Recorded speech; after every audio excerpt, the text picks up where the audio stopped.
Transportation Commission. Today is Wednesday, December 11th, 2019. It is 4:31. We are in the Community Center Sierra Room at 851 East William Street. Tamar, can you call roll, please?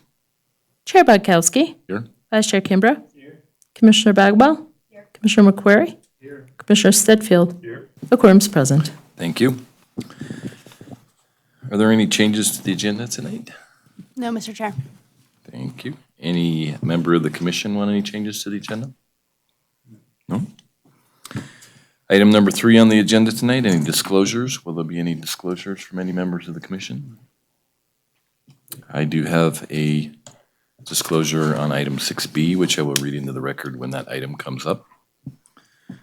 Item 4, public comment, the initial public comment. Is there any member of the public? We have no public. We have all staff. So I'm assuming we'll have no public comment. Agenda item 5, approval of the minutes for possible action. Has everybody had a chance to read the minutes? If so, I'd entertain a motion. I move to approve the minutes of November 13, 2019 with the submitted correction to item 6D. Second. We have a motion and a second. Any discussion? Seeing none, all in favor say aye. Aye. Aye. Any opposed say nay. Passes 5-0. We're now on agenda item 6A for information only, presentation and discussion regarding the 2019-2020 snowplow routes. Rick, welcome.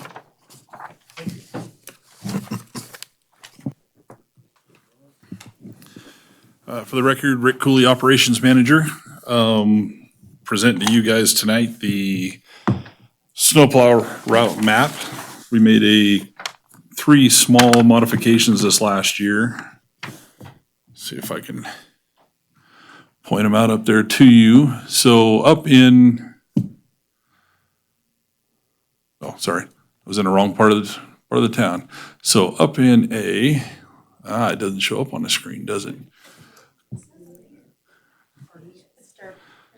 Yeah, I was hoping my laser was going to work, but it won't. So up in the top of Timberline, drop down just a little bit, Dirk, little horseshoe, Timberline, the other down, right there. So we used to always come up Timberline, go all the way up Paradise View. There's a little piece of that little horseshoe there at the top that we added. That's actually our right of way. We discovered this last year during the big snows we had in February. It was pointed out to us, so we'll catch that while we're up there. On the far east side of town, over at Laurel, above Deer Run Road, we added that as a secondary, down some dirt, keep going, right there. So east of Deer Run, we added that as a secondary because we found that road, I think it's Quail, it sits up there at the very end, has several homes on it that is our right of way also, so in order to connect that in. And then down at the very south end where Center Drive is, the portion of Center that is in Douglas County that we relinquished the maintenance back to Douglas County this last year, we pulled that piece off. And those are the only modifications we made this year. Are there any questions from any of the commissioners? Go ahead, Mark. Actually, one comment I wanted to make was that I actually heard your question earlier. So this is a chance for the public to come in, right? This is the one chance where we have it on a public meeting, what the snow routes are. So if somebody has any concerns, this is their opportunity, right? So I thought maybe that was why, even if it's informational only, why that might be on the agenda for one night here for us. That's right. So it has been some time since staff have brought the snowplow map in front of the Regional Transportation Commission. We felt it was good to get a refresher on what we do with the primary and secondary routes. Although it's not necessarily an action item tonight, we did want to speak to some of the minor changes as the map has evolved. And if there was any public comment or anything from the board that we could consider for future. I just had a simple dumb question. There's these little dead ends that just drop off. So do they shove the snow up? I mean, there must be a place where if you can have these little worms that come up and just dead end into some street. There's a system in place. And then I didn't understand why there were 5 of the same picture of the of the snow plows and the graphs that were in there? I didn't understand why there were 5 of those. I can catch that. So finding a place to shove snow is always a touchy thing. So adding that little piece we did at Timberline, that actually kind of helped us because we used to always stack it right there in that corner, which isn't great. But now knowing that we own that other piece, now we've got a place to shove it because it always gets, between there and Lakeview, it gets pretty heavy. But finding places to put snow is always, especially at dead ends and whatnot, it's always a tough spot. And if anybody was up through Timberline last year when we had that big snows, you'll notice we brought our snow blower attachment for our loader out because you can only stack, pushing a plow out to the sides, you can only stack so much before you finally got to throw it over the top. So it's always an issue. We try to get it out of the way as much as possible. It's just one of those things we just work with. And occasionally we get calls saying, hey, you pile it up here, I use this for access, or, we'll go out and work with the property owners, but it's always a difficult issue, but I think we've got it, I think most of our drivers have it down to a science to know where we can and can't stack snow. I figured it was field experience. It's a lot of that. I thought maybe those little ending streets were places you shove snow, so instead of being stuck with. We would like to, Yeah, but it becomes problematic and causes more issues. All right. And then your question about the boxes on Right. here, so we've actually got a full crew. So when we came out the week of Thanksgiving, full crew was deployed, 12 plow operators.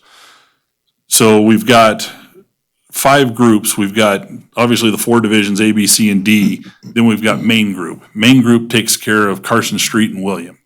So we've got 2 plows dedicated to that. If we got 10 plows running, we got 2 in each division. When we bring on 12 plows, we deploy those 2 extra plows into wherever we need it the most, whether Lakeview is getting hammered really bad. If we're getting a lot of snow on Carson Street, now that we own South Carson Street and we have to go tandem, 2 and 3 plows wide in order to plow that, we'll deploy a 3rd plow into the main group in order to successfully do that. Or whichever division is getting hammered the most, we'll deploy those extra plows into them. But that's why you see the 5 boxes, is typically we'll have all 5 divisions going. It'll be A, B, C, and D, and then main group. So if you're ever on the radio listening, that's what you'll hear us talking about. Yeah, I won't be on the radio. That's all right. Thank you. You bet. Since you brought Timberline up, Rick, I did have a question. So a lot of people ski up there, the continuation of Timberline Road. So just a request to not pile up a huge amount of snow at the end of the road between the pavement and the dirt, because people will then be trying to climb over the pile. Yeah, quite a bit of it goes off to the downhill side, if you will, to where it goes over the edge. We try not to pile it up on the uphill side just because it just becomes ice later and it won't ever dissipate. So for the most part, when we get up there, it goes over the side.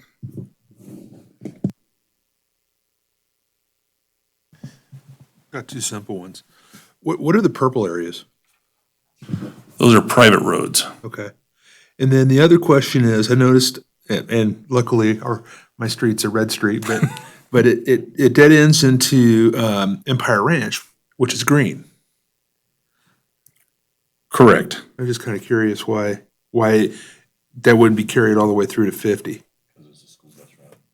Yeah, there you go.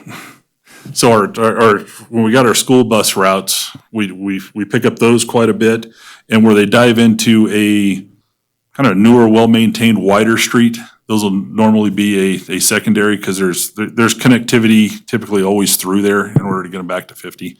And I'll be honest with you, our guys take a lot of pride in what they do. So typically they're not lifting a plow to go from one primary spot to another primary spot to where they'll clean it up and they keep it knocked down. So a lot of times we'll denote those as secondaries so we don't get a ton of phone calls, but we'll actually pick those up as we go through there. And just as a reminder, the pocket parking areas downtown are used in the winter for snow storage, correct? Yeah, and then we clean those up. Usually we'll store snow in them, and then as we can, we'll get those cleaned up as soon as possible. And we also have a special plow. We've got a plow with a poly blade on it to do those so we're not scarring up that new concrete. Yeah, and I just want to say that on the record because we get a lot of comments from the public when the snow gets dumped there, in their opinion, but actually that's what it was designed for from day one. Any other question? Any public comment on this? Seeing none, then this is not an action item, so thank you, Rick. We're now on agenda item 6B for possible action, discussion of possible action regarding a proposed development agreement template for pro rata contributions to planned transportation infrastructure capital improvements. And I have a disclosure on this item. NRS 281A.420 requires me to disclose conflict of interest and abstain from voting when I have a disqualifying conflict. In my private commitment, I am a partner in the real estate brokerage firm NAI Alliance, Carson City. Some of NAI Alliance's clients may, at some time in the future, execute a development agreement with Carson City using the development agreement template proposed in this agenda item. I am not receiving any compensation from any of NAI Alliance's clients regarding the template, and the template will not affect NAI Alliance's clients differently from any other person executing a development agreement with Carson City. While I make this disclosure, I do not believe that the judgment of a reasonable person in this situation would be materially affected. Therefore, I will be participating and voting on this matter. All right, Lucia. Thank you, Mr. Chair. Lucia Maloney, Transportation Manager. So this developer agreement template was heard at the November meeting of the Regional Transportation Commission, where a fairly extensive discussion was had regarding a lot of the details in the agreement. Within the staff report this evening, you'll see both a red line version of the agreement showing changes to the agreement subsequent to the November meeting, as well as a finalized version where those changes have been accepted.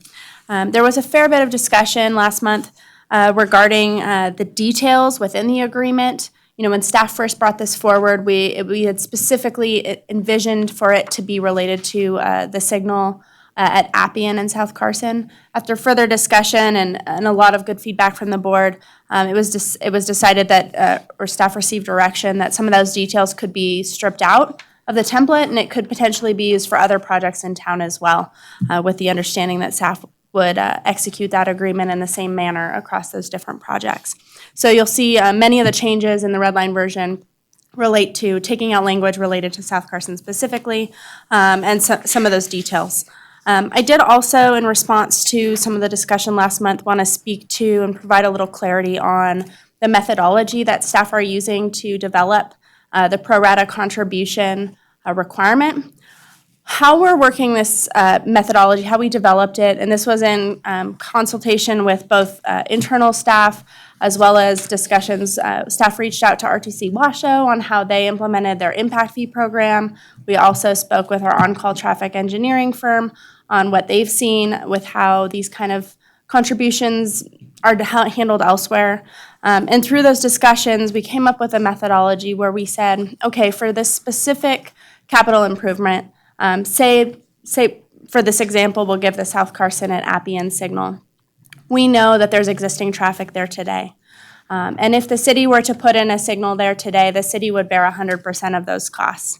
If a new project comes in, adding new trips to that intersection, those new trips, then that pro rata share of those, their proportionate contribution of trips, that's how we would calculate their share of the expenses for that signal if those trips are contributing to warranting that signal.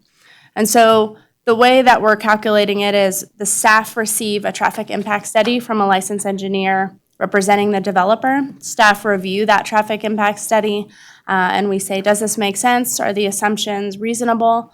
And that traffic impact study will have specifically for that intersection trips that are going to that intersection. So coming off of Appian, off the hill, headed eastbound, how many trips are going straight, how many are going right, how many are going through, and what is that percentage as compared to the total trips at that intersection. So that's the pro rata share. If over time, then a second project's added, a third and a fourth, the number of trips expected to be in that intersection is going to grow, right? And so the percentage of the first project necessarily then would decrease, right? So as you have a bigger denominator, the share of each individual project gets smaller. Likewise, the city's share gets smaller, right? Because as more trips add, the existing traffic in the background is a smaller share. And so the way the development agreement is envisioned is, should the cost of the project come in lower than anticipated by the engineer's estimate, or should the share be decreased because more projects keep coming online, then that proportion would then be refunded to each individual developer. So in that manner, the city's not gonna, we're not gonna over-receive, or developers aren't going to overpay for their share. We're keeping track in a comprehensive table of those shares. So I hope that helps clarify. If you have additional questions, I'm happy to answer them. I figured we'd enter into discussion at this point. Thank Lucia, you. how far into the future is the required traffic study look at? So in other words, you said that they're going to pay for a pro rata number of trips that are added to that intersection, but does that look out 5 years, 10 years, 20 years? That's a great question. So what we learned during our research phase of how these things work was it made the most sense to use current today baseline traffic with the existing trips today, what we actually know, assuming that the project would come online and day one they would generate a certain number of trips. And so that's, for this pro rata share, we assume today's traffic with the proportionate share of their full build out of their project on top. With the other conditions related to the project and mitigation and anything else related to permitting, we use the standard 2040 build out year.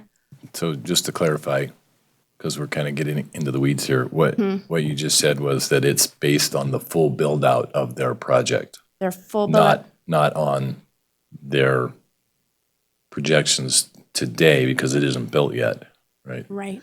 It's And as so if, that build out is based on the use and a industry standard number of trips generated under that use at full occupancy, correct? that's correct. Okay, thank you. Any other questions from the commissioners? Greg?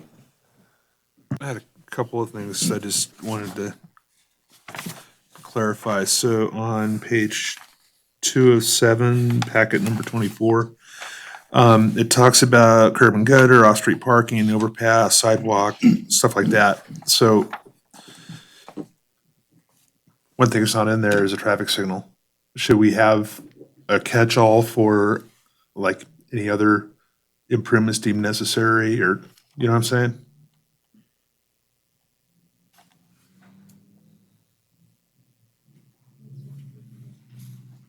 So the first paragraph under recitals.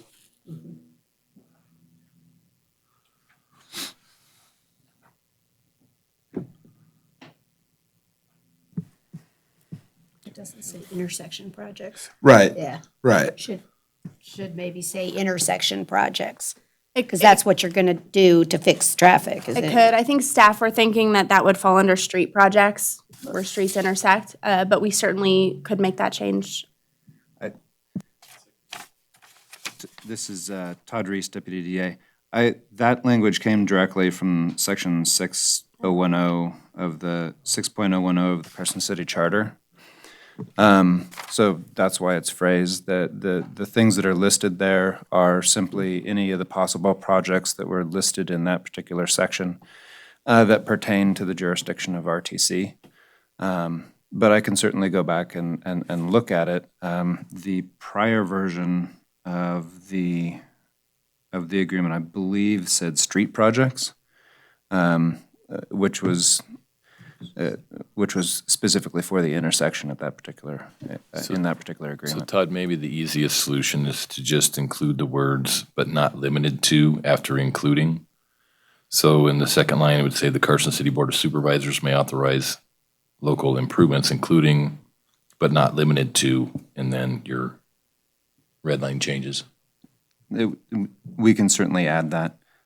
Because my concern is that we add intersection improvements, and then how many other Right. items do we want to? I agree with the add? including but not limited to. Yeah, we can add that. I was just looking at that to try and close a possible loophole. The second question I have is on page 3 of 7, paragraph 2.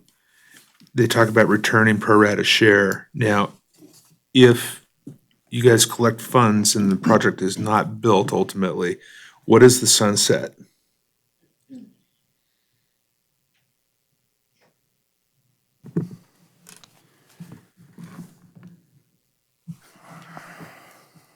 That's a great question.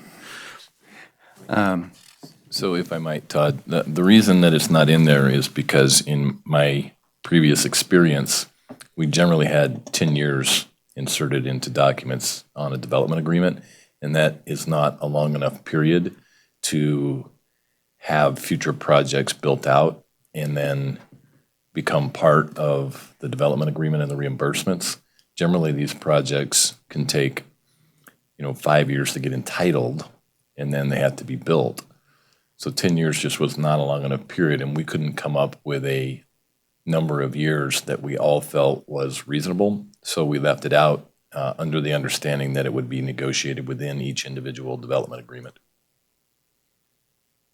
Is that a fair assessment?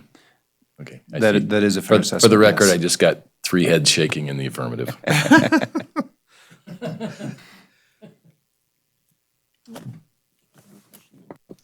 Are you done? I'm sorry. I flash saw something else.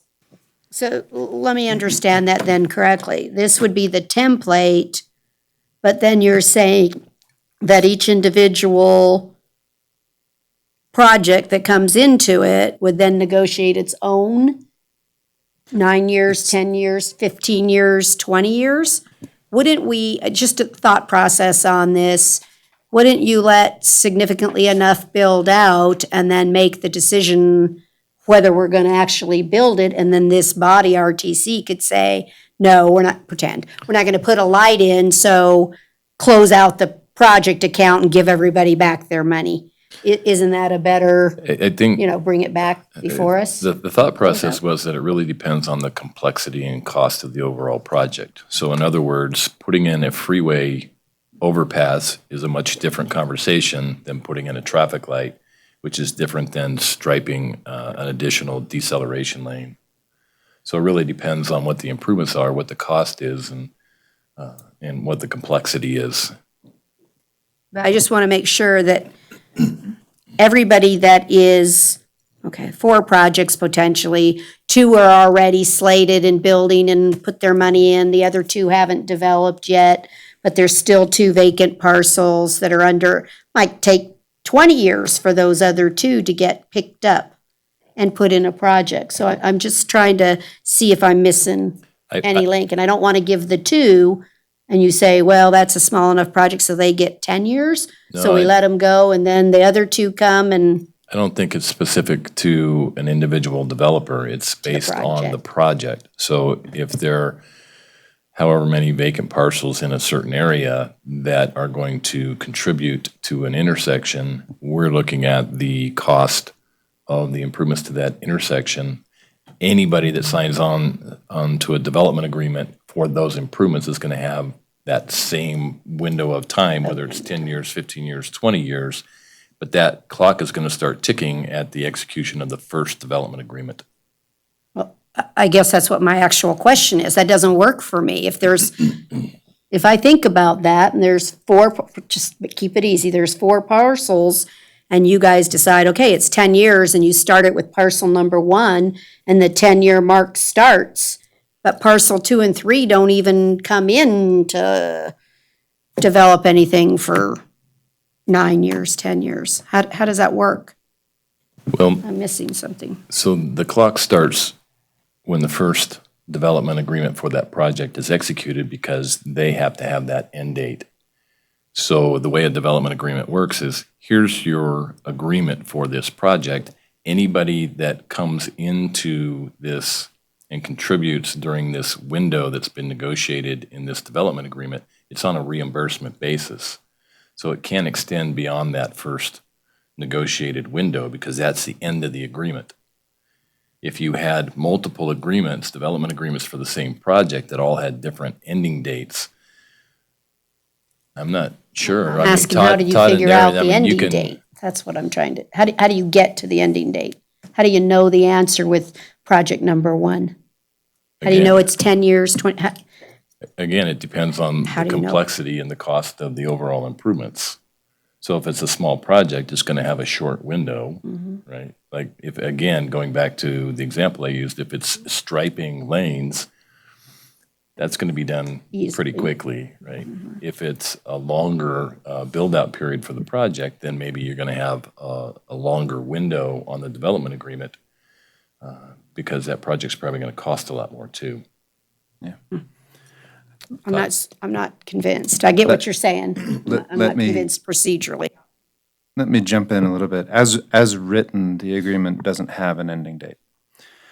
If a developer were to ask us for an ending date, we could negotiate one. And the negotiations at that point would be, up to the determination of Public Works and what they felt was appropriate.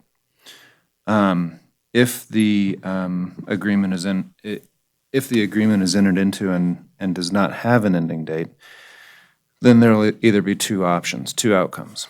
One, the improvement at some point is built and completed, and upon completion, staff would calculate the numbers, and if there was any excess, return the excess to whomever was entitled to it. Can I stop you right there? Because I would question that because the original termination date on the development agreement could exceed the construction date. So wouldn't it be based on a decision being made not to build that improvement? And at that point, funds would be returned? Or if somebody has contributed, then their pro rata funds could be returned if what they end up paying exceeds what their cost was.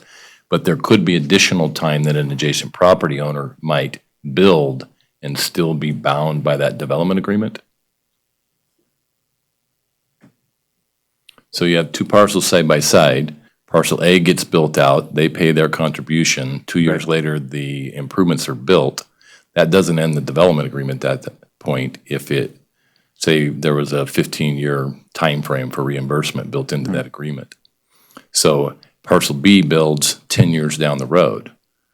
They still have to contribute. They're still under that same time frame, would be my understanding, unless I'm wrong.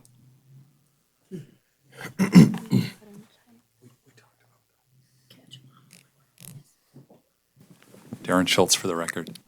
This is, all of these discussions we had, so it's not, and we talked to other people, other jurisdictions as well. So the idea is yes, there are going to be cases where we build the improvement, we do not have everybody contributing because their projects didn't go. But once the improvement is established, there would have to be, as part of that, there would have to be some sort of a time frame that is established, a hard date, that these parcels, if they develop within that hard date, they still have to contribute to that improvement.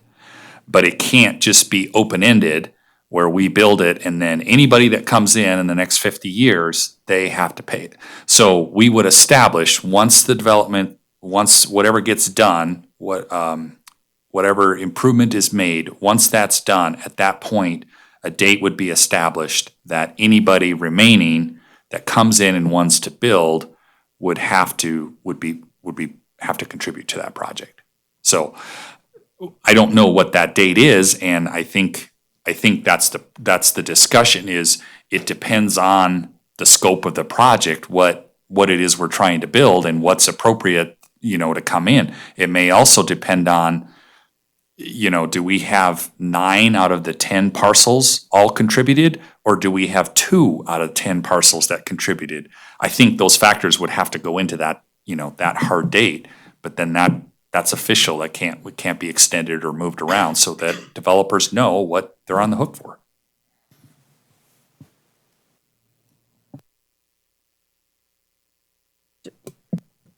I'm still hearing multiple moving parts here.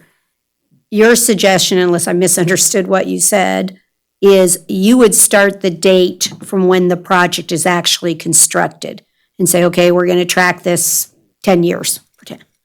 From the date of the actual construction of the improvement and say that's the date fixing, is we're going not an original thing that says the agreement is 10 years and if we don't build it in 10 years, you get your money back. You're saying, I'll start the clock for everybody on No, project. No, I'm actually, it's two different things. So Right. the first clock starts with the agreement and a time frame put in up to when we must do the improvement.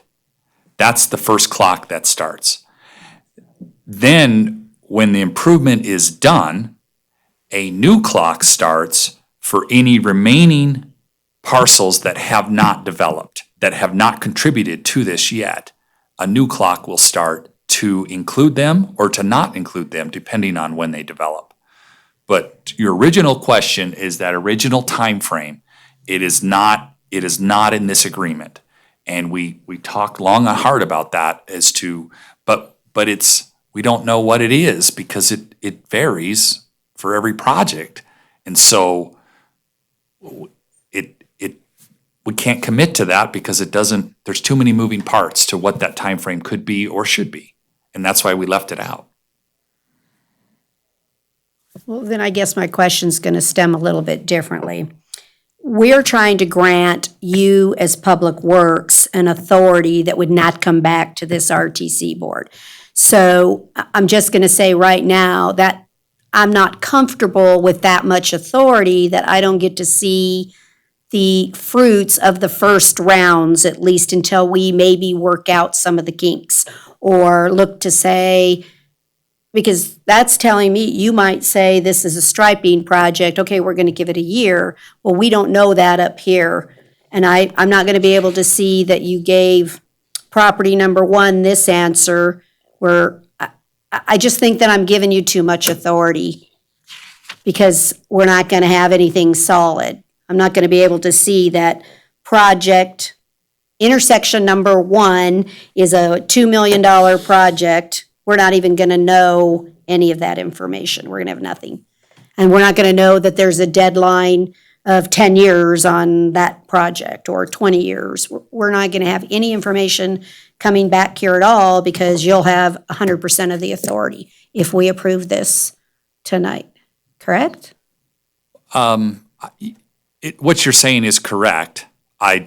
We didn't take it that way. If it's a striping project, we're gonna put a 2-year timeline on it because the striping wears out in 2 years. That isn't the right? project that we're concerned about here. But Yes. we as staff would be looking at it that way in terms of what's appropriate. What is the appropriate number here? If a developer demands it, that it's in the agreement. Right now, it's not in there, and we're not planning to put it in there.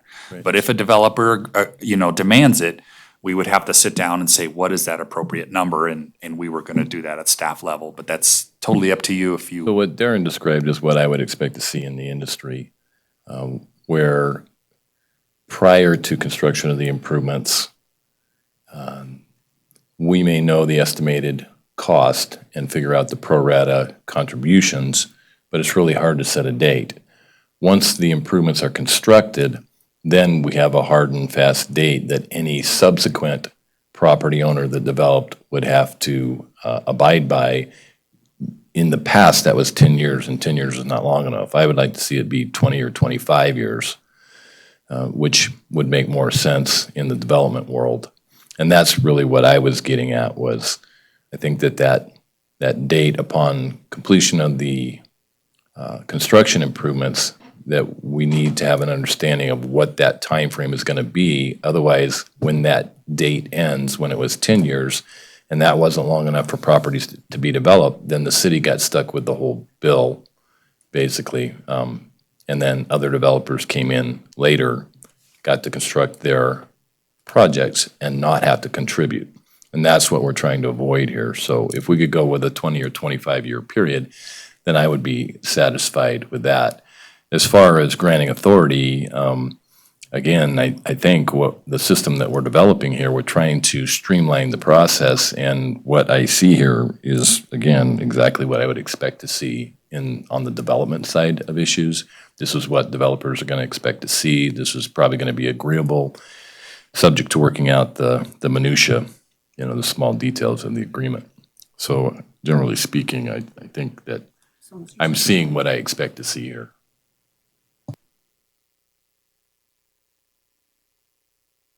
What you're expecting to see is no time limit.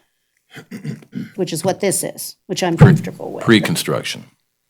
But that once it's constructed, the actual improvement, then the timelines could start. And I'm comfortable once it's constructed. Then there'll be I just a don't hard and want, fast date as I don't Darren mind once it's described. constructed. And Because are- then you know the answers and you know how much it cost and now you have real answers. Well, so why don't we, to move off of this, then if a developer is demanding that a timeline be put in, then it has to come back to RTC. I mean, if that's how we're gonna move this forward, maybe that's an option.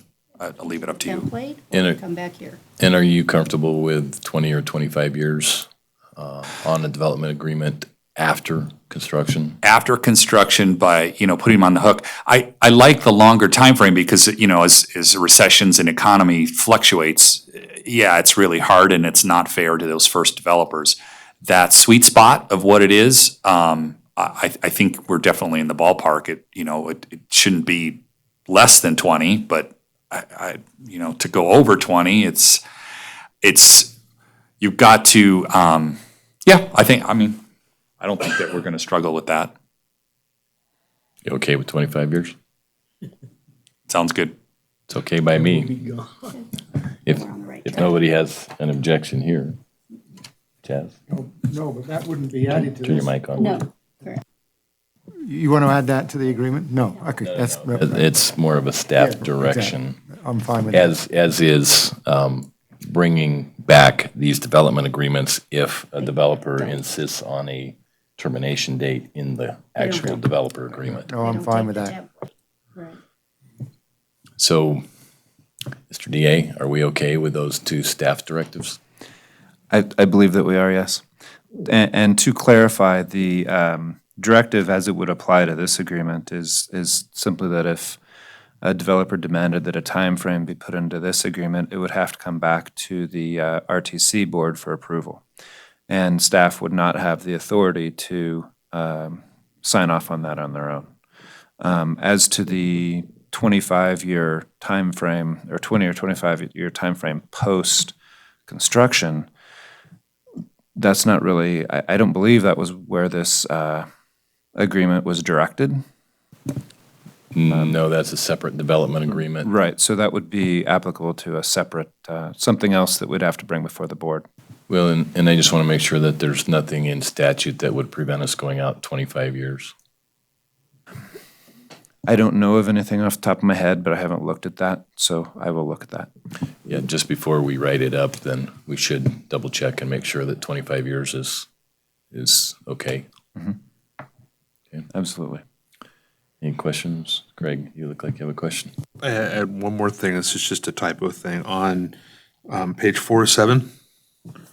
In item 3, fifth line down, is payee arising out of city's design and location, keep of the improvement.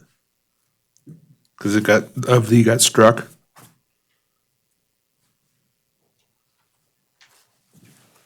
Oh, yeah. Pay rising out of city's design and location improvement of the improvement. I am done. We can make that edit. Any questions? Am I right? I do. Mark, I'm go ahead. afraid. This has got, it's like a web, a lot of ways things happen here. So it's like, so first of all, under the section that we just talked about a little while ago, the sidewalk, overpass, off-street, gutter. So sidewalks and a lot of these things, planning commission takes care of by code and requirements, I thought.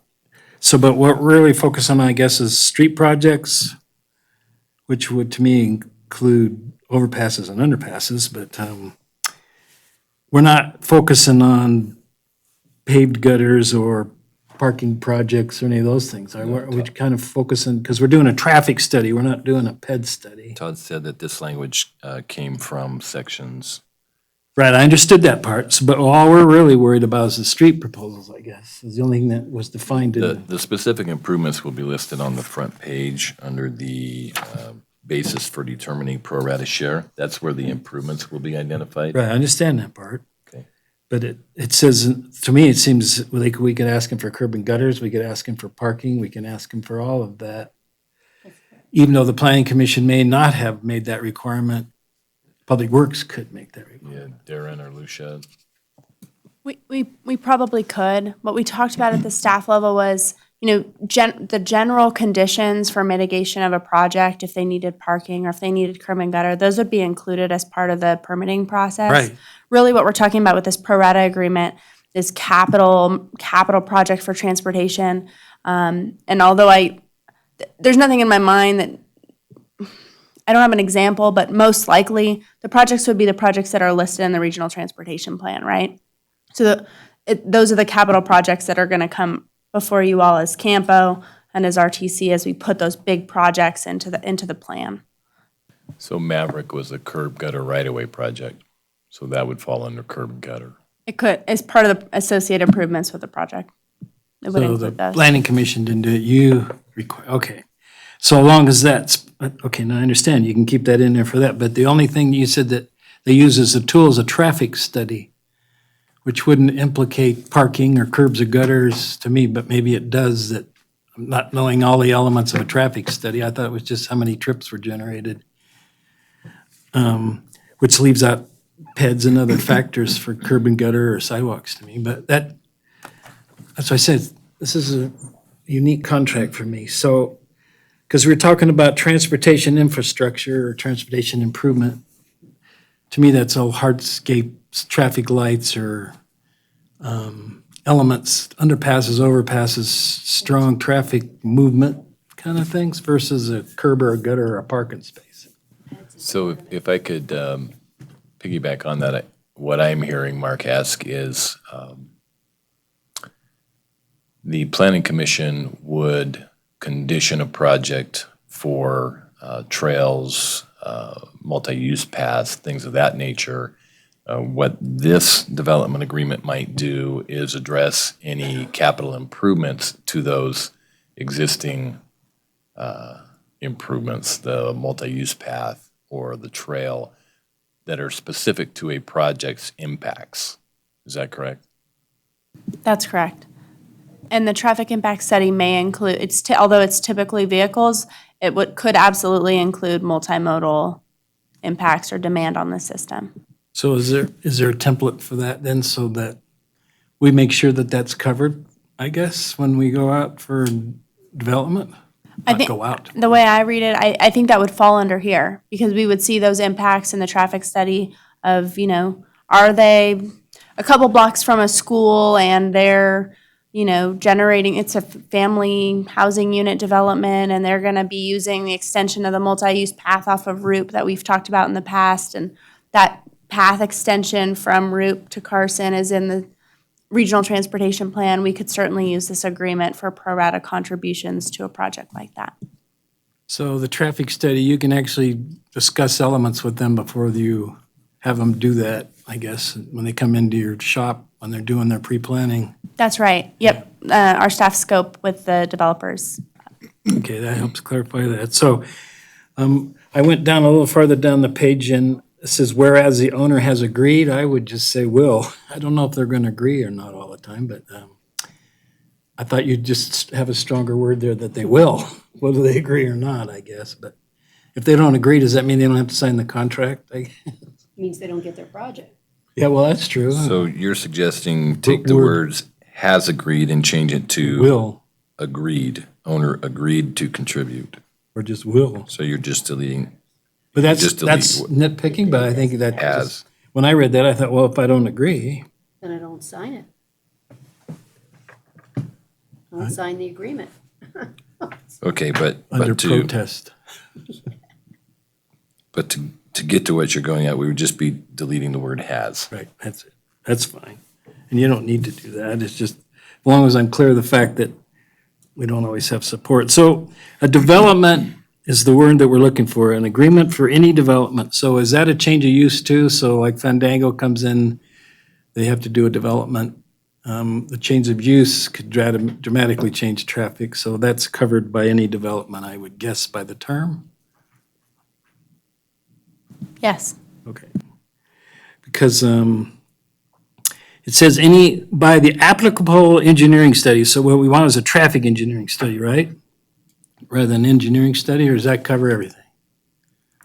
My recommendation is we leave that in, and that would be broad enough to, if for some Everything? reason there's another study for multimodal things, I think that would cover probably your other concern You're as well. covering all the bases there, see?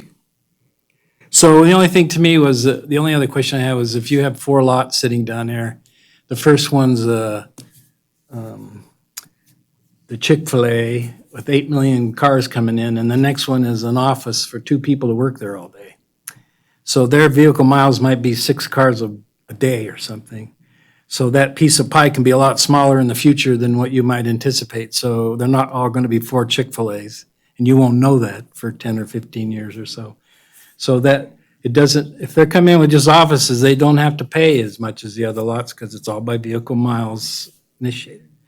So you might not get a big paycheck in the future for the capital improvement that might happen. So just a thought that's why I said there's so many factors that come into this. This is a tough one, but I totally agree with the concept and that as long as we pick out all these little bugs so that we don't have to worry about the first 2 contracts not picking them up. So that's all. And I think the idea too is to put in place a system where we get some reimbursement, because right now the city's bearing 100% of the cost. No, I'm 100, I'm 100% behind this. I just want to make sure it's done right so we don't end up with a snafu or some poor couple, the first couple of contracts that come in and the second and third might not come in as easy. The first one came in with a yes, and they agreed, so. I did have an additional question too on how do we determine the radius that is impacting a particular intersection? It's a great question. We've been asked this question by a couple of developers that we've spoken with recently. One of them asked, can you just define who you're including and not including? Staff are reluctant to do so. There could be, depending on the size of a project, further away that may have traffic impacts to a key intersection like South Carson and Appian.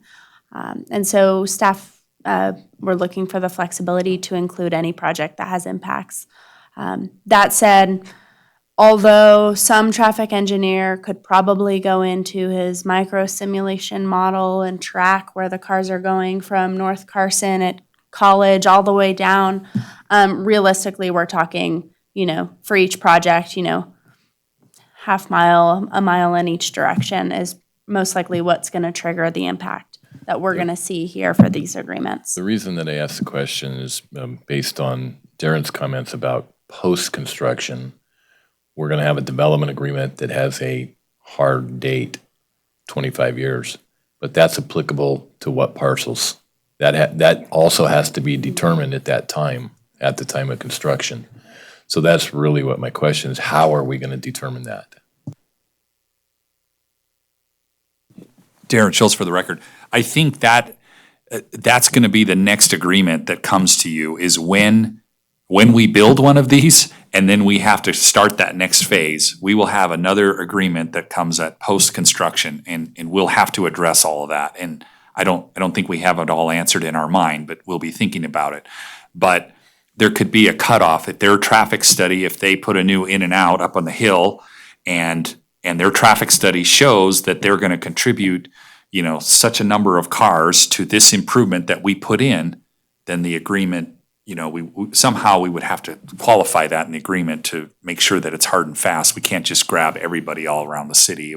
Their traffic study has to show what they're contributing to that existing intersection. There'd be a cutoff in there. Right, and then my other concern is how do we ensure that if you pick a particular location that impacts multiple intersections, are we making that particular parcel unbuildable because of the pro rata contributions that would be required of that particular parcel? I mean, these are all things that we're going to have to think about going forward. Absolutely. We're thinking about them right now with this. We don't want to chase good development away, trying to balance that. And that's our job, and that's what we bring to you. I mean, that's what we're doing here. But you're absolutely right. As we do weigh that, and we don't want to make it so difficult that it doesn't pencil out to bring stuff. So, thank you. Can I follow up with that? Please.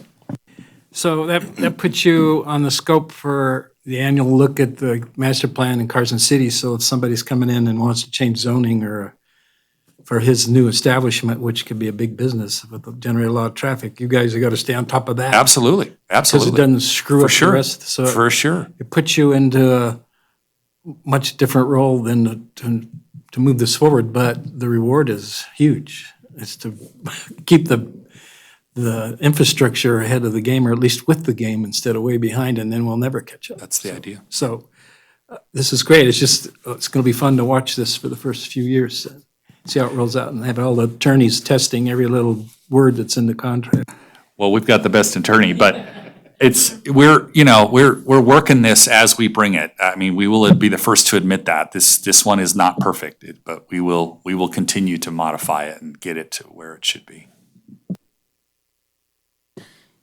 So maybe I have a thought that if you had a developer that did not sign because they don't agree with your thoughts, your interpretations, your percentages, your whatever, I just want to make sure that the remedy for that developer is, I disagree with staff, they could come here.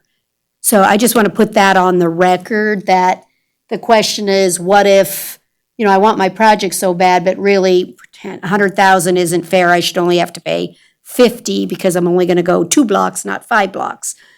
They do have the right to come here, and I just want to put it on the record at any time, any one of those agreements that somebody disagrees with, they have the right to ask to come on to the RTC agenda. That's all. I appreciate the comment. So similar to the timeline, if for some reason they wanted to change the template or the methodology, I think staff are trying to balance as well to see the most revenue for our capital projects as possible. But if for some reason the developer didn't agree, we would bring it back. It's highly likely that this body will see one next month for that very reason. Is RTC the final word then, not Board of Supervisors in this one, huh? According to the law that you said last time, we have the, wow. Yeah. I should get more pay then if I know that. We'll double it. Yeah.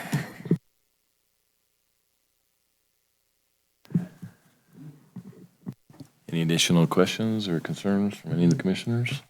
All right, we'll open this up to public comment, and I have a letter to be read into the record under public comment. The letter is from Aaron West, representing the Nevada Builders Association. It reads, I want to apologize as I plan on attending today's meeting, but I have a conflicting engagement. I want to thank city staff for their work on this issue. We have long advocated for an equitable solution that reduces Carson City's exposure while distributing the cost of major improvements over several beneficiaries. No one project can bear the cost of major infrastructure improvements, and developers need certainty in agreements like this to make such commitments. I know there are some potential unknowns, but I trust city staff to protect the interests of those involved, and at the end of the day, the city's exposure is minimal. On behalf of the Nevada Builders Board of Directors, we have reviewed the proposed development agreement template and encouraged the RTC board to adopt it as proposed. Thank you for your time and consideration. Aaron West, CEO, Nevada Builders Alliance. So I want to read that into the record, and I will open it up to any additional public comment. And I see nobody approaching, so I will bring this back to the commission and entertain a motion. I move to approve the development agreement template as presented with 3 corrections on the red line version. Page 2 of 7 under the recitals, we'll be adding including but not limited to. Under the whereas at the bottom of that page, whereas owner, we're going to strike the word has. And then on page 4 of 7, number 3, where it says payee arising out of city's design and location, put back in of the. I think that was the 3 we discussed. And direct staff to use 25 years for the timeline for after construction of a project for the development agreements, and bring back anybody that does not want to sign this that has a time-specific request in their agreement. And to authorize the city engineer then to execute agreements that do meet this and modify any non-substantive term as discussed. We have a motion. Do we have a second? Second. We have a second. Do we have any discussion?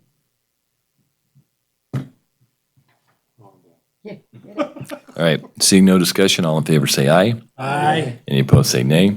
Passes 5-0. That was great discussion. Thank you, staff. I know that is difficult, but we're getting there. We are now on agenda item 7A, Transportation Manager's Report. Lucia? Thank you, Mr. Chair. So following up on all this discussion about the South Carson at Appian Street, I did want to give an update that, as you're aware, the Redevelopment Authority, the RAC, funded a Southwest Carson circulation study this fiscal year to look at really the post-South Carson project scenario of what circulation looks like and what does business access look like, and how do we make sure that the parallel side streets to South Carson are operating after that project. So I did want to report that project is underway. Traffic counts and additional data collection was conducted this fall. The consultant is working on some draft recommendations for the city that we hope to get soon after the holidays. So that is moving forward. And once we get a report on that, we'll bring that back to RTC. I also wanted to report on the 2019 school safety review studies that were funded as part of the Western Nevada Safe Routes to School program. If you recall, that was a $150,000 effort to look at a 2-mile radii around each of the 8 elementary schools in Carson City. It's really a bicycle and pedestrian focus, looking at how children and their families are getting to school. If you're savvy in map land like some of us, you'll know that 2 miles within an elementary school in Carson City really covers all of Carson City. And so it's pretty comprehensive. It's very in-depth. We did meet with a consultant earlier this week, and they provided some draft recommendations and findings. We conducted a number of data collection efforts and inventory of existing infrastructure. There was also a parent survey where we received hundreds of responses from parents of students in schools. We also distributed the survey to middle school students who have tablets at Carson Middle and Eagle Valley. So they were able to take the survey in their homeroom class and tell us about how they get to school. So we had some really good results. And again, that study, we hope to get some draft report material from the consultant in February, and then that will subsequently be brought back to this body as well as the school board. So that's very positive and moving forward. Any questions on the Transportation Manager's Report? Okay, moving on to 7B, Street Operations Activity Report.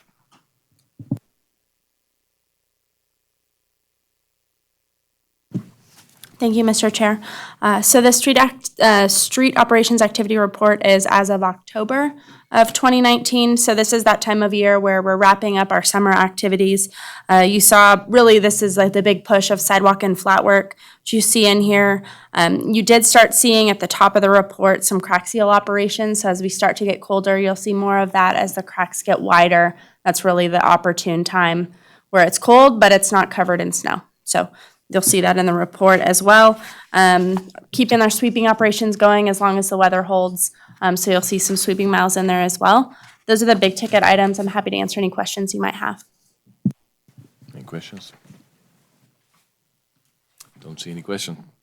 So we'll move on to 7A, Project Status Report. Dirk, time to wake up. Thank you, Chair. We'll go through, all the projects are making progress. I'm happy to report South Carson Street is nearing construction, which is very exciting. Tiger agreement should be going before the Board of Supervisors soon. Staff is anticipating construction to start in March. And again, I'm going to keep on going, but stop me if you have questions on a specific project. Yeah, hold up Yep. on that one. Go ahead, Lori. Does does this budget and stormwater include the 900,000 from the medical parkway, or do you see this one increasing by the? If I remember my discussions with Mr. Stuckey correctly, we decided to leave, there was money that he was waiting on approval from the Board of Supervisors, and we anticipated, we'll put that money into this amount, so it does include that amount. This includes the medical parkway Yes. project money? Thanks. If it's the stormwater drainage money that I'm thinking about, but I can get back to you on that, yeah. I also had a question.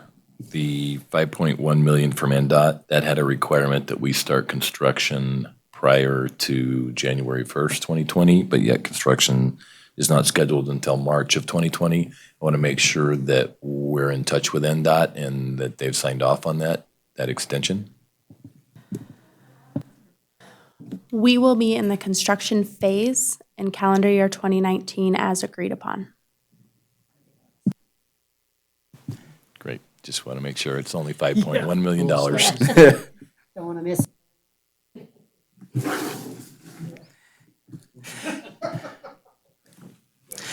Freeway multi-use path to Colorado Street. Bids were opened on December 3rd, and they are under review. There will be an LPA amendment in the future, we believe, so something to look to. Going on, freeway multi-use path to Edmonds Sports Complex. We are in the design phase. The design is a little bit slow right now just because we have design resources on other projects, but this one will be progressing soon. Community Development Block Grant, College Parkway improvements. Concrete improvements are underway. The contractor was hoping to wrap up this week because weather's coming in next. There will be some patching. There's going to be a temporary patch, a cold patch in the winter, and then when we have temperatures, there'll be a final patch done. Fiscal year 2019 District 1 street lighting. We are working on a contract, and we are anticipating this to begin in January of 2020. Fiscal year 2019 District 1 pavement preservation projects. This is where we had slurry sales on College Parkway, Hot Springs, Roops, and Arrowhead. These projects have been completed, and we'll be removing this project from the project report. Fiscal year 2019 District 1 Gonai Road reconstruction. The reconstruction efforts are complete, and again, we plan to remove this from the report. Kings Canyon Trailhead improvements and roadway reconstruction project. We're anticipating 75% designs in late summer. We did receive comments from the Open Space Advisory Committee and Parks and Rec, and we've submitted them to the design team. On that one, just for the public, in case Okay. they were looking at, on the project justification, where it says the RTC was awarded Yes. a $3,707,000 grant, that's not the grant amount, is the 3.5. It's the project, the total project that was submitted was 3,000,007, so that included match, assuming, just for the record. Thank you. Fiscal year 2019 District 1 Pavement Preservation Project Part 2. This was just a portion of College Parkway between Northgate and Carson. This has been completed, and we'll be removing this from the report. Clearview Drive Micro Surfacing Project. This was one of the first V&T projects that we did. This treatment has been completed, and the project will be removed from the list. Roop Street Rehabilitation Project. We are in the design phase. Right-of-way is underway. Fairview Drive Rehabilitation Project. The construction project has been advertised, and, yep, Go back one. okay. Roop Street. Back to Roop Street. So you got the geotech. Do you know yet whether it's going to be reconstruction or how much reconstruction? I don't know. I need to sit down with the project manager, and also the construction manager, and we need to sit down and talk about it. I haven't had a chance to put eyes on that report, and so no. But we will soon. I'll try and get that answer for the next round of the report.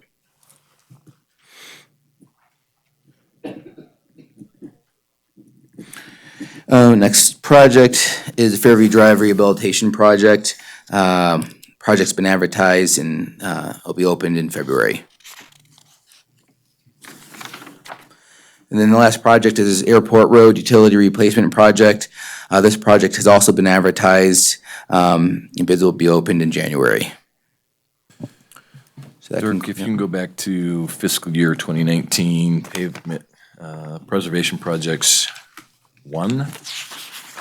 It shows the project cost to date, $801,211. Total budget was $1,030,000. Yes. And the project is complete. The other approximately $229,000, are we under budget that much, or are there additional invoices remaining to be paid? No, we are under budget. And that money is being planned right now to be rolled over into District 2 projects. So the amount under budget was the final project cost $801,000? Yes, that's the final project, and I don't believe retention is being held on this project, so I believe that's the final number. There's some, yeah, I'm expecting this to be the final number. Same question on the next one, District 1 Gonai Road Reconstruction Project. Project cost $417,691, total budget $605, so there's $188,000. Correct. Budget? Yep. After, I did have a discussion with one of the project managers on this. There is still some discussion on the retention. The retention is right around, I want to say 5%, so that's the max that could be increased. But right now, Which would be another $20,000. possible, yeah, Okay, so then we'd still be $160-some thousand under budget? correct. Okay. Same question on District 1 Pavement Preservation Project Part 2. The budget was $64,928, or the budget was $70,000. The project cost to date $64,928, so about $5,000 under budget? Correct. And then the next one is the Clearview Drive Micro Resurfacing Project. Budget was $113,000. Project cost $80,755, so we're $32,000 under budget. Correct. There's actually a little bit more money because in the plan of expenditures, we had a rough budget of about 173, but as the project got defined, this was the estimate for the project, but all that money will be rolled over into upcoming projects. You guys are good. It's good. See. I can't Appreciate that. I can't take any credit, but so, Well, no, it's just amazing to me that every single project that we have on this report is under budget. that's the goal. And it's good planning, and it allows us to be safe and conservative and keep money for emergencies or other unplanned needs, so. You should have another box of just of the savings in green or yellow or. And Seriously, I read this report and this bozo didn't cross those two paths to look at that. And this project completion, I should have looked at that. I was looking on the right-hand side. I didn't look on the left. That's huge. That's a lot of accolades to staff. Those are some pretty significant job of saving some money there. we got some good bids this year. I think some of this also comes back to the district philosophy of kind of creating projects that are similar and located in the same area, and I think we saw some of the savings this time. Well, I just wanted to commend staff. Yeah. Any questions on the project status report? Well, I really just want to comment on how much I prefer this method, and thank you for the updates to the methodologies and the reporting forms. I like this very much better, so I just wanted to commend you on that. Thank you. And if there's ever anything that you want to see about a project, please feel free to share that with us and we can see if we can incorporate it. It's just getting better and better. Thank you. Any additional questions? Great. No? Okay, then we're moving on to board comments. Start with Chaz. Yes, I will not be here in January, so I will not be at the next meeting. Sorry, team. Mark? When are the new members coming? When are the interviews? The last I heard was the interviews would potentially be the second meeting in December. I don't know if it may, the next meeting. I believe it's on the agenda for that next meeting. And then it would be effective January 1st, and we would vote on the new chair and vice chair if so needed. Is the application period closed? I believe it is, yes. And do you know if these guys are going to have to compete? I do not know, but I could get the answer for you. Okay, that'd be good. And of course, neither one of you have to interview as the current sitting member, although missing your first meeting back, I'm telling you. 2 points off the score sheet. He definitely doesn't have 12 years. So they're good. Okay, any board comments? Lori, Greg? Nope, all right. Next meeting, tentatively scheduled after the CAMPO meeting on Wednesday, January 8th, 2020, right here in the Sierra Room. And we are now on agenda item 10, final public comment. Is there anybody that would like to come up for final public comment? And just for the record, I was not insinuating that Dirk was sleeping, just that we made him wait till the very last item. So, sorry about that. For agenda item 11, we are adjourned. Thank you very much.